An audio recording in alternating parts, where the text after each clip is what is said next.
Hey everyone, and welcome back to the channel. Today, we're diving into a story that's been making waves across the internet. A real-life tale of turning frustration into a massive success. We're re-talking about Meg Griffin and her journey to create the next big thing in social media. Now, we all know the big names in video sharing, right? They're huge, they're powerful, and sometimes they can feel a little impersonal. If you've ever poured your heart and soul into a video, only to see it get lost in a sea of algorithms or get taken down for a reason you just couldn't figure out, you know exactly what I'm talking about. It's a common struggle for creators, big and small. This is exactly where our story begins. Meg was a passionate creator, just like so many of us. She spent countless hours filming, editing, and perfecting her content. She loved making videos about her hobbies, sharing her unique perspective, and connecting with the small but dedicated community she was building. But she kept running into the same old problems.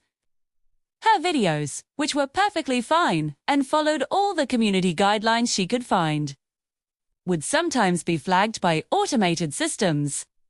She'd wake up to a notification that her latest project was demonetized or even removed. The appeals process was a labyrinth. She'd send messages into what felt like a void. Gitty back only robotic, template responses. It was discouraging, to say the least. She wasn't alone. She saw her friends and fellow creators dealing with the same issues. Their creative visions were being stifled by opaque rules and a system that seemed to favor huge corporate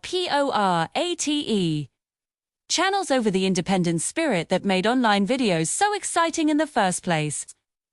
The platform she once loved started to feel less like a community and more like a battlefield. One evening, after another one of her videos was unfairly taken down, Meg had a moment of clarity. Instead of just getting angry, she got inspired. She thought, what if there was a better way? What if there was a platform built by creators, for creators? It was a huge, ambitious idea, but the more she thought about it, the more it made sense. She envisioned a place where the rules were clear, transparent, and applied fairly to everyone. A platform where human moderators, people who actually understood the nuances of creative content, would handle disputes. She dreamed of a space that actively championed smaller creators, giving them the tools and the visibility they needed to grow. This wasn't just about building another video site. It was about building a better home for creativity. So, Meg started sketching out her ideas. She spent her nights researching, learning about coding, server infrastructure, and user interface design. It was a monumental task. She reached out to her creator friends, sharing her vision. The response was overwhelming. Everyone was excited. It all felt the same frustrations and were desperate for an alternative. With a small team of equally passionate friends, a coder, a designer, and a community manager, they started building. They called their project Creatosphere. The core philosophy was simple: empower the creator. They decided from the outset that Creatosphere would have a different monetization model, one that was more favorable to the artists actually making the content. They also focused on building powerful, intuitive tools right into the platform. Think integrated editing software that didn't require a supercomputer to run, and analytics that were easy to understand, showing you not just what was happening with your videos, but why. They wanted to level the playing field, giving everyone access to the kind of resources that were usually reserved for massive media companies. The biggest challenge, of course, was funding. Building a video platform from scratch requires a massive amount of resources. Servers aren't cheap, and bandwidth costs can be astronomical. Instead of going the traditional route of seeking venture capital, which often comes with strings attached, they did something radical. They turned to the community they wanted to serve.